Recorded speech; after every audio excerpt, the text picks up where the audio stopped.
ये एक्सेप्टेड नहीं करवाते।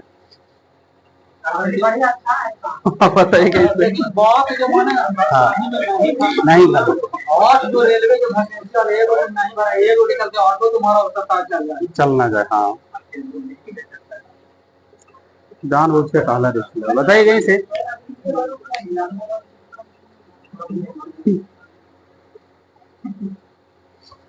आपको बताना ऐसे था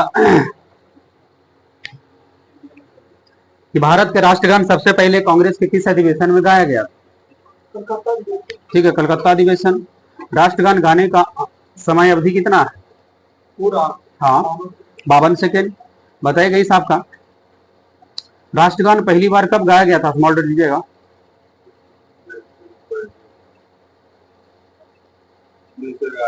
छोटका डेट के साथ 27 दिसंबर 1911। बताइएगा 27 दिसंबर 1911 को पहली बार राष्ट्रगान गाया गया था, किसके अध्यक्षता में? कांग्रेस के अध्यक्ष कौन थी? विशन नारायण दत्त। राष्ट्रगान गाने की संक्षिप्त अवधि कितना है? 20 सेकेंड। प्रश्न बताइएगा भारत के राष्ट्रीय वृक्ष का नाम बताइए।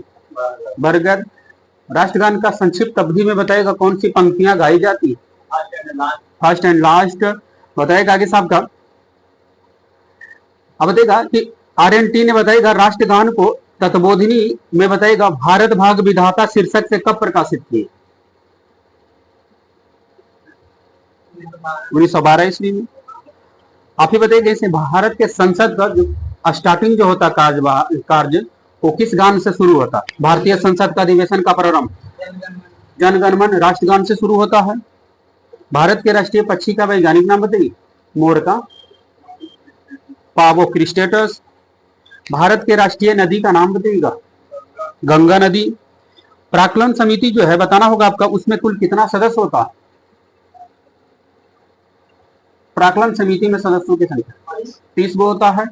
आपको बताइएगा कि राष्ट्रगान जो है वो बताना होगा आपको 1919 में किस नाम से अंग्रेजी में अनुवाद हुआ? राष्ट्रगान 1919 ईस्वी में किस नाम से अंग्रेजी में अनुवाद हुआ? Morning song of India. आप ही बताइए कैसे राष्ट्रगान के वर्तमान संगीतमय धुन को बनाने का श्रेय किसको जाता है? संगीतमय धुन का आगे कैप्टन, आगे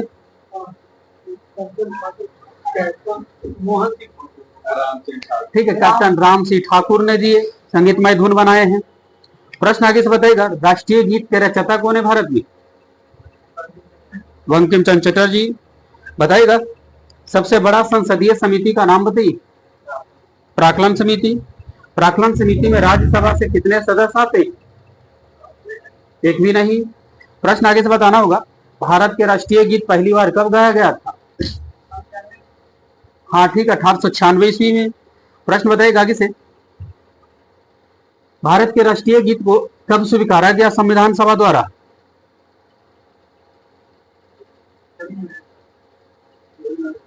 राष्ट्रगीत को बताइएगा किस वर्ष स्वीकारा गया? क्या बोले? 24 जनवरी 1950। पुरानका में 26 जनवरी नहीं, राष्ट्रगान 24 जनवरी है, राष्ट्रीय गीत 26 जनवरी, दोनों 2 दिन का फर्क है। हाँ, आगे से बताइएगा। अब देखो ना भाई, 26 जनवरी राष्ट्रीय गीत, राष्ट्रगान 24 जनवरी था। अब यहाँ पर क्या दे दिया? दोनों 24 जनवरी 1950। प्रश्न आगे से बताइएगा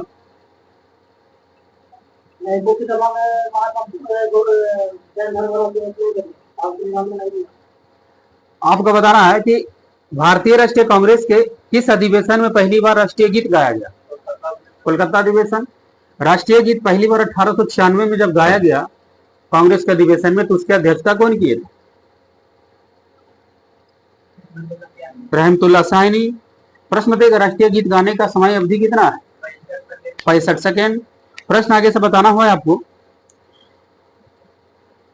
कि कौन सा कैलेंडर के साथ देश भर के लिए शक संबंध पर आधारित राष्ट्रीय पंचांग को सरकारी प्रयोग के लिए अपनाया भारत सरकार?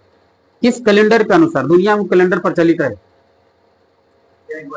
Gregorian calendar. भारत के राष्ट्रीय पंचांग को भारत सरकार कब अपनाया? स्मॉल डॉट लीजिएगा।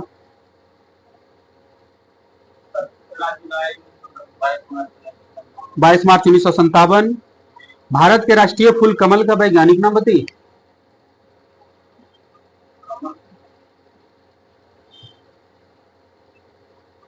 कमल का वैज्ञानिक नाम नेलम्बो न्यूसिफेरा। प्रश्न आगे से बताएगा, भारत के राष्ट्रीय नदी का दर्जा गंगा नदी को मिला कब? हाँ ठीक, 4 नवंबर 2008। बताएगा, भारत का राष्ट्रीय जलीय जीव क्या है? डॉल्फिन। बताएगा इस आपका, प्लाटानिस्टा गैंगेटिका किसका वैज्ञानिक नाम है? डॉल्फिन का यह वैज्ञानिक नाम है। बरगद का वैज्ञानिक नाम बताइएगा। फाइकस वेंथालेसिस। भारत के राष्ट्रीय जलीय जीव डॉल्फिन को कब मान्यता मिला?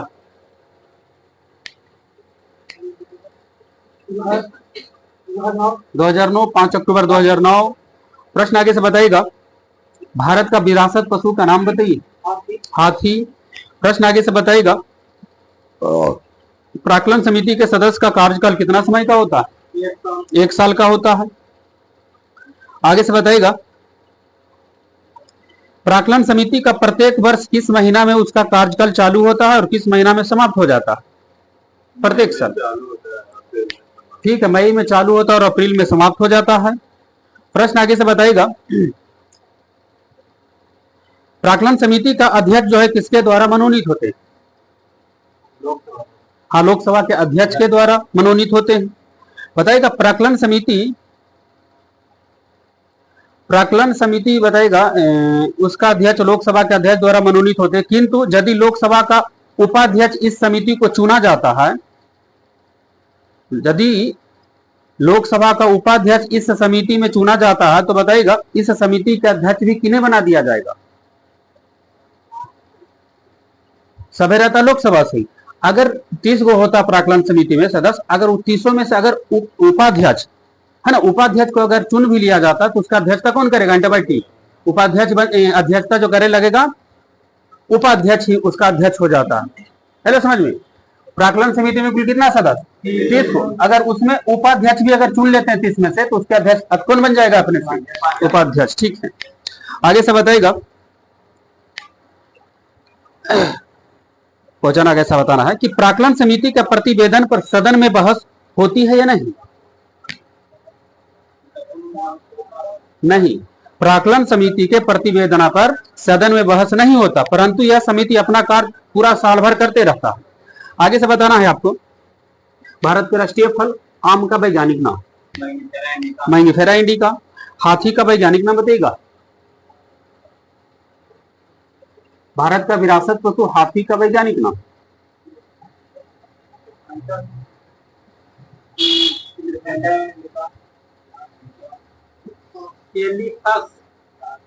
ठीक है, एलिफास इंडिका। एलिफास इंडिका बताना होगा आगे साहब का। बाघ का वैज्ञानिक नाम क्लियर है? Panthera Tigris. बगल से बताना होगा आपका, राष्ट्रीय कैलेंडर के अनुसार हिंदी का पहला माह कौन सा होता है? चैत। बताइएगा, समानता वर्ष में यानी लीप ईयर्स नहीं, समान वर्ष में चैत जो है किस तिथि को शुरू हो जाता है? ये इंग्लिश महीना की किस तिथि को? चैत का पहला दिन। आगे 22 मार्च। ठीक है, समान ईयर में 22 मार्च को और लीप ईयर में 21 मार्च को। आगे से बताइएगा, भारतीय संसद के अधिवेशन बताइएगा किस गान से या किस गायन से समाप्त होती? वंदे मातरम। प्रश्न आगे से बताइएगा, भारत के राष्ट्रीय ध्वज का पहली बार प्रदर्शन कब हुआ था? राष्ट्रीय ध्वज पहली बार, भारत के राष्ट्रीय ध्वज को पहली बार प्रदर्शन, हाँ 14 अगस्त 1947 को हुआ था पहली बार प्रदर्शन। आगे से बताइएगा, RNT ने बताइएगा राष्ट्रगान को किस भाषा में रचित किए थे? बंगाली भाषा में। बताइएगा इस आपका, राष्ट्रगान का कौन सा संस्करण भारतीय संविधान ने भारत का राष्ट्रगान के रूप में स्वीकारा? इंग्लिश, हिंदी, संस्कृत, उर्दू? आगे, राष्ट्रगान का कौन सा संस्करण में अनुवाद राष्ट्रगान को संविधान सभा ने राष्ट्रीय गान के रूप में स्वीकारा? क्या बोले? कुछ बोल जी? हिंदी। ठीक है, ऐसा रगाड़ के बोला है कि जी। आगे से बताइएगा, राष्ट्रीय ध्वज को संविधान सभा में बताइएगा किसने प्रस्तुत किए थे। हिंदी भाषा ऐसे बोलते तो तुम पकड़ ही लेते, कुछ और बोल ले, देवनागरी को लपेट ले। राष्ट्रीय ध्वज को संविधान सभा में बताइएगा किसने प्रस्तुत किए थे। राष्ट्रीय ध्वज को संविधान सभा में हंस मेहता, ठीक है। आगे से बताइएगा, राष्ट्रीय ध्वज का चौड़ाई और लंबाई का अनुपात बताइए। 2:3। बगल से बताना होगा आपका, भारत के राष्ट्रीय ध्वज को भारत सरकार ने कब अपनाया। छोटका डेट बताना है। 22 जुलाई 1947। डरो काला जोर से बोलू, छुपा ले कि हम सही कर ले भाई, अपना कमजोरी कहीं नहीं छुपाइए, खुल के बोल दीजिए किसी चीज को हम नहीं जानते। भारत का राष्ट्रीय ध्वज को अगर पद पर रहते हुए प्रधानमंत्री, राष्ट्रपति, उपराष्ट्रपति का मृत्यु हो जाए तो कितना समय या कितना दिन के लिए झुका दिया जाता। पद पे रहते हुए जो मरे 12 दिन, और पूर्व में रहेंगे ना तो वो कितना दिन, 7 दिन। आगे से बताइएगा, भारत के बताइएगा झंडा गीत का नाम क्या है। झंडा गीत, हिंद देश का प्यारा झंडा, प्रसिद्ध झंडा गीत झंडा ऊंचा रहे हमारा, इसके रचनाकार कौन है। श्यामलाल गुप्ता। प्रश्न बताइएगा, जम्मू कश्मीर भारत का अभिन्न अंग कब बना था। 26 अक्टूबर 1947। बताई गई से आपका 370 जम्मू कश्मीर से कब समाप्त हो गया। 2019। जम्मू कश्मीर में लोकसभा सीट कितना दिया गया।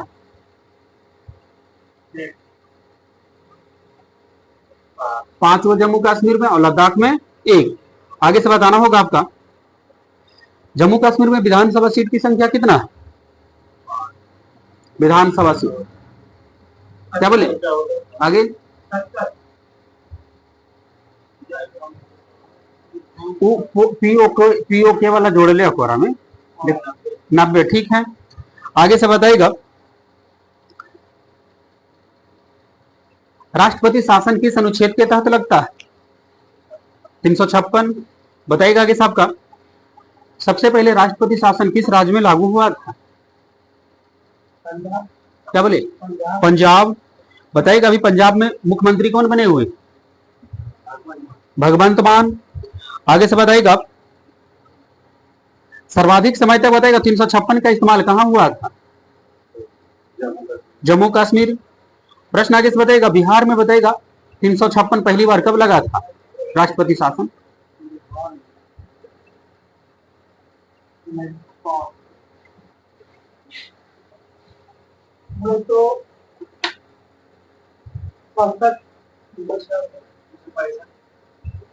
जम्मू कश्मीर में राष्ट्रपति शासन, बिहार में राष्ट्रपति शासन सबसे पहले किस राज्य कब लागू हुआ।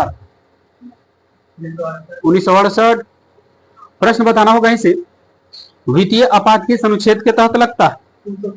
360। प्रश्न आगे से बताइएगा, सबसे ज्यादा बार राष्ट्रपति शासन किस राज्य में लागू हुआ। 2 राज्य है, दोनों जगह बराबर बराबर 10-10 बार लगा राष्ट्रपति शासन। आगे ठीक है, यूपी और मणिपुर। आप ही का क्वेश्चन होगा यहीं से, अभी सर्वोच्च न्यायालय में कुल न्यायाधीश की संख्या कितनी। 33+1 यानी पूरा टोटल 34। सर्वोच्च न्यायालय के मुख्य न्यायाधीश कौन है वर्तमान में, डी.वाई. चंद्रचूड़। बगल से बताना होगा आपका, भारत के संविधान में कितने प्रकार के आपातकाल की व्यवस्था है। 3 प्रकार के आपातकाल की व्यवस्था है। आगे से बताइएगा, राजभाषा का वर्णन किस भाग में है। भाग 17। आगे से बताइएगा, अस्पृश्यता का अंत किस अनुच्छेद में। 17। आगे से बताइएगा, क्वेश्चन बताइएगा, लोकसभा में अनुसूचित जाति के लिए कितना सीट आरक्षित। 84। बगल से बताना है आपको, शिवसेना पार्टी का चुनाव चिन्ह क्या है आपसे। महाराष्ट्र जो क्षेत्रीय पार्टी वहां का, शिवसेना का। हाँ क्या बोले, हाँ ठीक है, तीर कमान। आगे से बताइएगा, भारतीय जनता पार्टी का चुनाव चिन्ह क्या है? कमल। आगे से बताना है आपको। लोकसभा आम चुनाव अथवा विधानसभा चुनाव में किन्हीं बताई गई साहब का विपक्ष दल का ये ना था जी। हाँ, विपक्ष दल का मान्यता प्राप्त करने के लिए न्यूनतम सीट कितना लाना चाहिए लोकसभा में? ठीक है, लोकसभा में 55 से निकाल सकते हैं 1/10 या 10% बोल सकते हैं। आगे से बताएगा पहला वित्त आयोग के अध्यक्ष कौन बने थे? पहला वित्त आयोग के अध्यक्ष केसी नियोगी थे। आगे से बताएगा ईवीएम का पूरा नाम करिए। Electronic voting machine. प्रश्न आगे से बताना है आपको। कैग का कार्यकाल बताएगा। नियंत्रण एवं आलेखा प्रशिक्षक का कार्यकाल। और 6 वर्ष या 65 वर्ष की आयु जो पहले पूरा हो। 16वां वित्त आयोग के अध्यक्ष किसे बना दिया गया? अरविंद पनगड़िया। बताइएगा आगे से नीति आयोग कैसी संस्था है? आगे तो बैठ सका ना, बढ़िया से सुना होता है।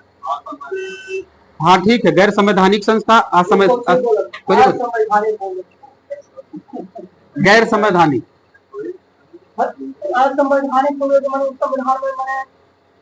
चीजें असंवैधानिक हो गए। गैर संवैधानिक में गैर संवैधानिक मतलब जिसका कोई अनुच्छेद में वर्णन नहीं। असंवैधानिक मतलब वही हुआ, संविधान में उसका चर्चा नहीं है।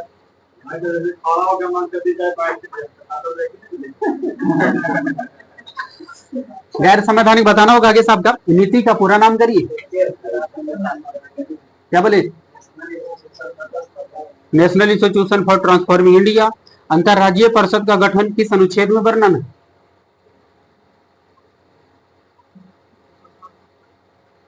अंतरराज्यीय परिषद का वर्णन 263। बगल से बताइएगा नीति आयोग का गठन कब हुआ था? स्मॉल लेटर लीजिएगा।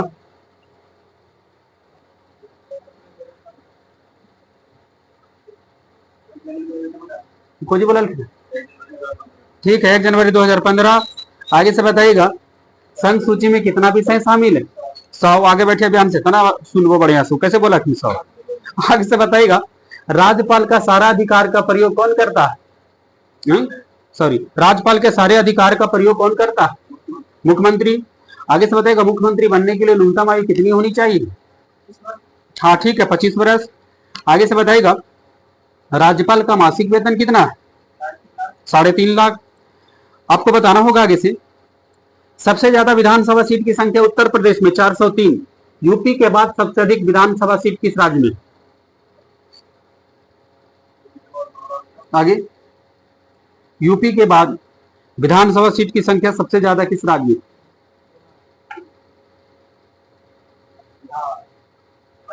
पश्चिम बंगाल। ठीक है, 294 सीट के साथ दूसरा स्थान पर पश्चिम बंगाल और 288 सीट के बाद साथ तीसरा स्थान पर महाराष्ट्र और चौथा स्थान पर कौन आ जाता? अपना बिहार। बिहार में विधान परिषद सीट की संख्या कितना? 75। कितने ऐसे राज्य हैं जहां विधान परिषद? 6 राज्य है। 6 राज्य का नाम बताइएगा विधान परिषद सीट। हाँ, बिहार, कर्नाटक, तेलंगाना।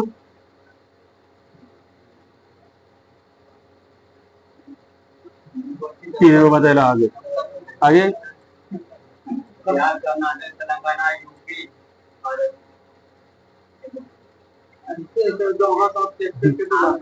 हाँ क्या बोलो? 3 होता बोलो, लिखने की 4 हाँ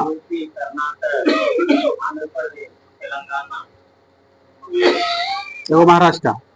ठीक, हेलो बिहार दोनों सेटल है। तेलंगाना, आंध्र प्रदेश।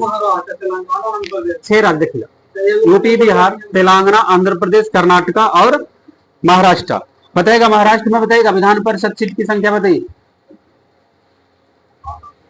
महाराष्ट्र में विधान परिषद सीट तो नहीं खड़ा हुआ तुझे न बताया तो सब ऐसे लापरवाह नहीं बोलो। खड़ा हो जाए अपना बताइए महाराष्ट्र में विधान परिषद सीट की संख्या। खड़ा हो। हाँ हाँ जी, विधान परिषद। आगे खड़ा उतरे हुए 78। आगे से बताइएगा विधान पर सुनिएगा, किसी भी राज्य में विधान परिषद की स्थापना या समाप्ति करने का प्रावधान किस अनुच्छेद में क्लियर है? हाँ आगे, किसी भी राज्य में विधान परिषद की स्थापना या समाप्ति करने का प्रावधान किस अनुच्छेद में? 169। आगे से बताइएगा आपकी क्वेश्चन आपको बताना था, राज्यपाल बनने के लिए न्यूनतम आयु कितनी होनी चाहिए? 35 वर्ष। इलाहाबाद उच्च न्यायालय की स्थापना कब हुआ? कितना? 1866। यहां से बताइएगा उच्च न्यायालय का वर्णन किस अनुच्छेद में? हाँ 214। आपको बताना होगा सबसे अधिक समय तक भारत के में बताइएगा मुख्य न्यायाधीश के पद पर कौन रहे? हाँ ठीक है, वाई चंद्रचूड़, जिसको बोलते हैं यशवंत विष्णु चंद्रचूड़। आगे से बताइएगा क्वेश्चन आपका बनेगा आपका, नियंत्रण व लेखा प्रशिक्षक की नियुक्ति कौन करता है? राष्ट्रपति करते हैं। प्रश्न आगे से बताइएगा,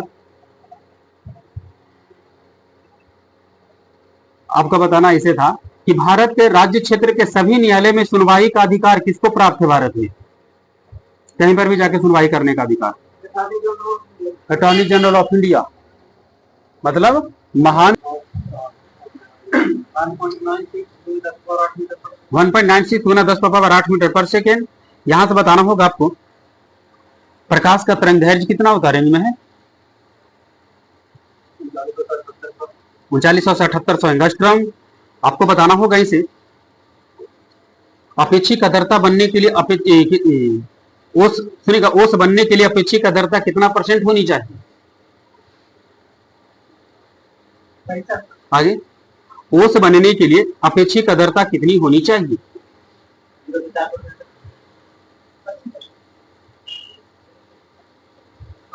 100% होनी चाहिए ओस बनने के लिए अपेक्षिक आर्द्रता। अपेक्षित आर्द्रता को किस उपकरण से मापते हैं? हाइग्रोमीटर। प्रश्न आगे से बताना होगा आपका, प्रकाश एक प्रकार की ऊर्जा है, तो बताना होगा इस आपका, तो प्रकाश जो बताएगा विद्युत चुंबकीय तरंग के रूप में संचारित होता है, तो प्रकाश तरंगे कौन सी तरंगे? अनुप्रस्थ। प्रकाश के ज्ञान मनुष्य को किससे होती है, किसके द्वारा प्राप्त होती है?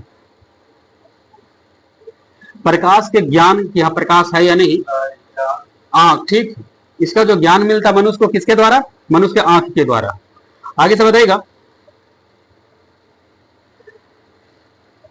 आपको बताना ऐसे है कि निश्चित ताप पर द्रव का ठोस में बदलना क्या कहलाएगा? द्रव है, ठोस में बदल गया। आगे, निश्चित ताप पर द्रव का ठोस में बदलना क्या कहलाता? जैसे पानी द्रव बर्फ बन गया। हाँ ठीक बोल दिए, हिमीकरण। आगे से बताइए, हिमांकु को बोल सकते। आगे से बताएगा कि निश्चित ताप पर वाष्प का द्रव्य में बदलना क्या कहलाएगा? वाष्प का द्रव में बदलना, संघनन इसको कहते हैं। आगे से बताएगा क्वांटम सिद्धांत किसने दिया था? आप ही का जी, मैक्स प्लैंक। बगल से बताएगा जल के लिए वाष्पन की गुप्त उष्मा की मान कितनी होती है? गुप्त उष्मा की मान जल की वाष्पन के लिए वाष्प की गुप्त उष्मा की मान कितनी होती है? 540। ठीक है, 540 कैलोरी प्रति ग्राम। बताएगा निश्चित ताप पर बताएगा द्रव का वाष्प में बदलना क्या कहलाएगा? आगे से वाष्पीकरण इसको बोलते हैं, जिसको क्या बोलेंगे? क्वथनांक बोलेंगे, इसको वाष्पन बोलते हैं उसको। अच्छे अवशोषक अच्छे उत्सर्जक होते किस वैज्ञानिक नियम के अनुसार? Kirchhoff law. जल का विशिष्ट ऊष्मा धारिता कितना जूल प्रति केजी केल्विन? जल का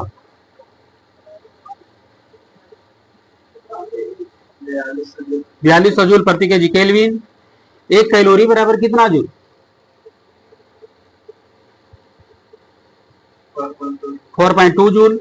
बताइएगा आगे साहब का टेम्परेचर को चेंज करने का फॉर्मूला बताइए।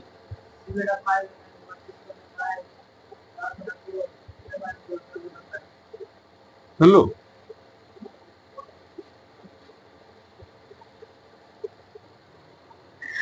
हालांकि ठीक है आप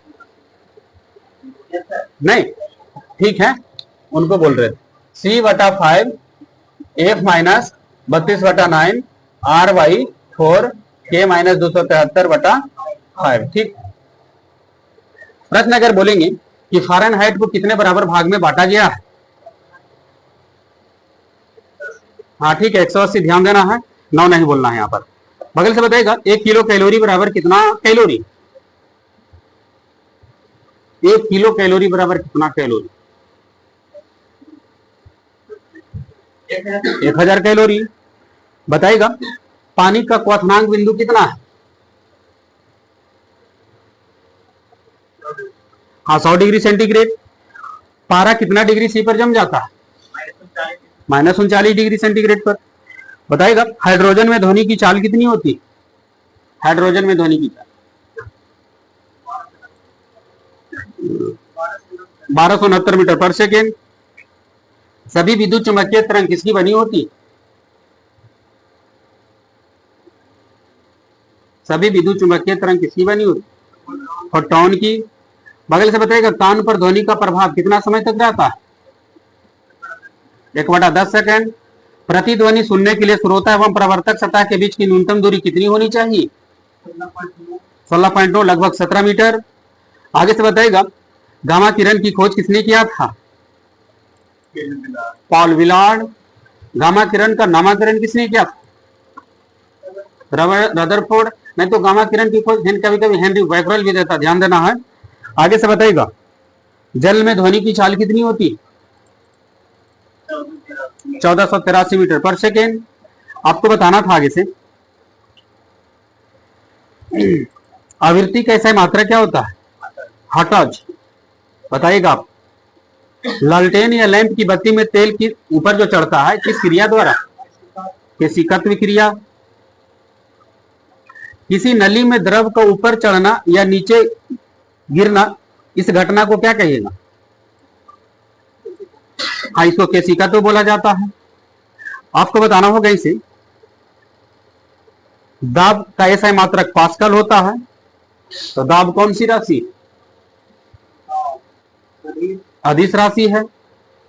सदिश बोलो नहीं, अदिश राशि दाब है। आगे से बताएगा सबसे दूर ग्रह जो है सूर्य से वो वरुण है। तो वरुण ग्रह सूर्य की परिक्रमा करने में कुल कितना समय लेता है?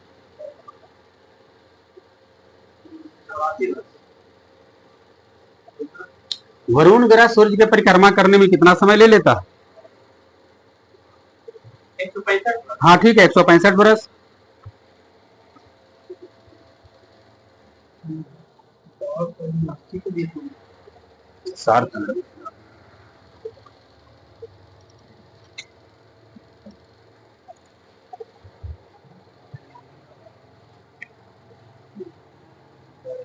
खाली जिनका समझ में लो तो ठीक है। आपको बताना था, देंगे आप लिखेंगे यहां पर हमको। देखिएगा Fe प्लस CuSO4 है ना, इसको क्या करना है? विस्थापित करना है। तो क्या बन जाएगा? विस्थापित करिए तो हाँ प्लस Cu। कौन विस्थापित हुआ इसमें? Cu विस्थापित होगी आपका। बताना होगा आपका आर्गन का इलेक्ट्रॉनिक विन्यास निकालिए।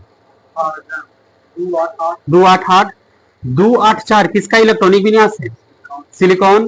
पीछे से बताना होगा आपका वे अभिक्रिया जिनमें अभिकारक के बीच आयनों का आदान प्रदान होता है उसे कौन सा अभिक्रिया कहेगा? अभिकारकों का आदान प्रदान होता है। आगे वह अभिक्रिया जिसमें अभिकारकों के बीच आयनों का आदान प्रदान होता है क्या कहलाती? जैसे विनवन अभिक्रिया, विस्थापन अभिक्रिया, अपक्षेपण अभिक्रिया, क्या बोले? आगे द्विविस्थापन अभिक्रिया होगा ये। प्रश्न बताइए इसे SO3 प्लस H2O, इसको संयोजन अभिक्रिया का उत्पाद क्या बनेगा? इससे क्या बनेगा? हाँ ठीक है, H2SO4 बन जाएगा ये। आगे से बताएगा 2H2 प्लस O2 है ना, इसको संयोजन अभिक्रिया में बताना होगा आपका क्या बनेगा? बताइए कि क्या बनेगा सूत्र के साथ। आगे, हाँ ठीक है, 2H2O। प्रश्न आगे से बताना है आपको।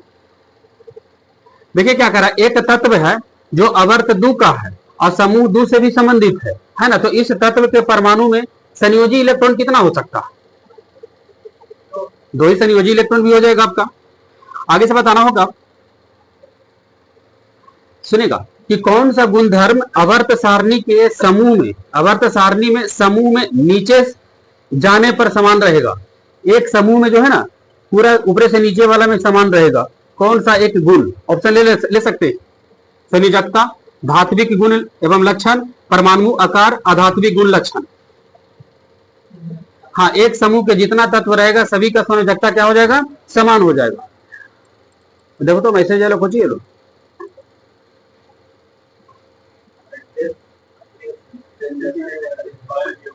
स्पेस वाला खत्म। अच्छा, और हटावा तो जरा, नहीं जा रहा ना तो हो ही रहा रिकॉर्ड। वीडियो बंद हो लीजिए, देखो तो टाइमर चल रहा है ना। वार्निंग दिया है कि आपका स्पेस कम। बताइएगा कि साहब का किनका रहेगी संयोजकता? आपको बोलना होगा मैग्नीशियम की कितनी संयोजकता होगी?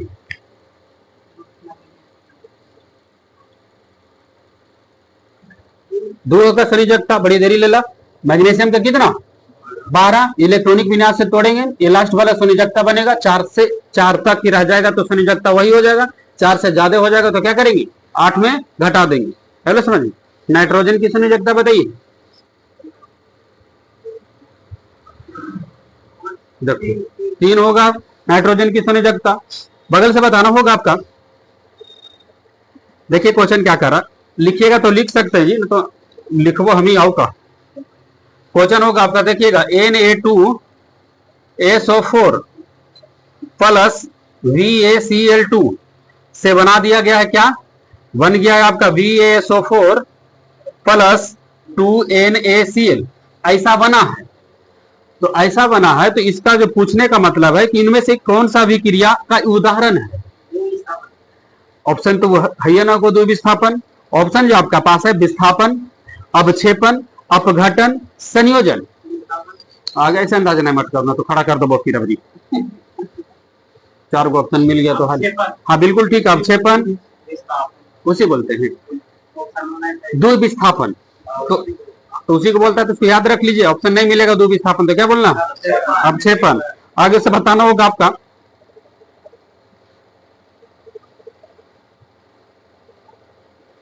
आपको बताना। देखिए अभी इसमें खाली नाम लिख दिया कि पोटेशियम सल्फेट और बेरियम क्लोराइड के बीच अभिक्रिया कराने पर, है ना, अपक्षेप के रूप में क्या बनेगा?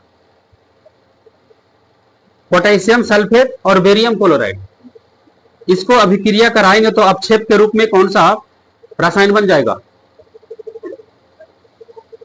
आगे ऑप्शन मिलेगा आपका barium chloride, barium sulphate, potassium sulphate, potassium chloride. रुक कर आप बता भाई। पोटेशियम सल्फेट का सूत्र क्या होगा? KSO4 plus barium chloride VaCl। अब इसको से करेंगे तो क्या बन सकता? ये ना था जी। अच्छा K2SO4 VaCl2 होगा। हाँ VaCl2। अब इसको जो करेंगे अपक्षेपन के रूप में कौन सा पदार्थ बनेगा? एक बन गया कोची, देखिए इस पर लिखा potassium sulphate, potassium sulphate, barium chloride. हाँ तो हम वही ऑप्शन दे रहे थे आपको। अच्छा बेरियम सल्फेट बना, पोटेशियम सल्फेट क्यों नहीं बना?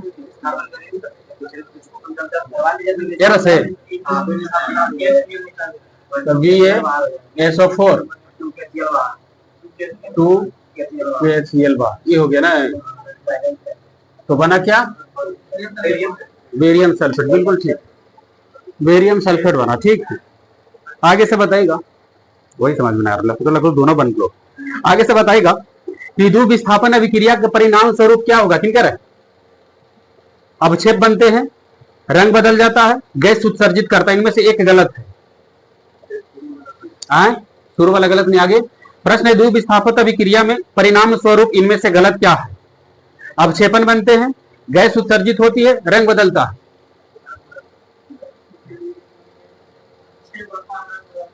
हाँ ठीक, अब शेप बनता है, रंग बदलता है, लेकिन गैस उत्सर्जित होती है, जो गलत है। आप ही बताइएगा, एक विद्यार्थी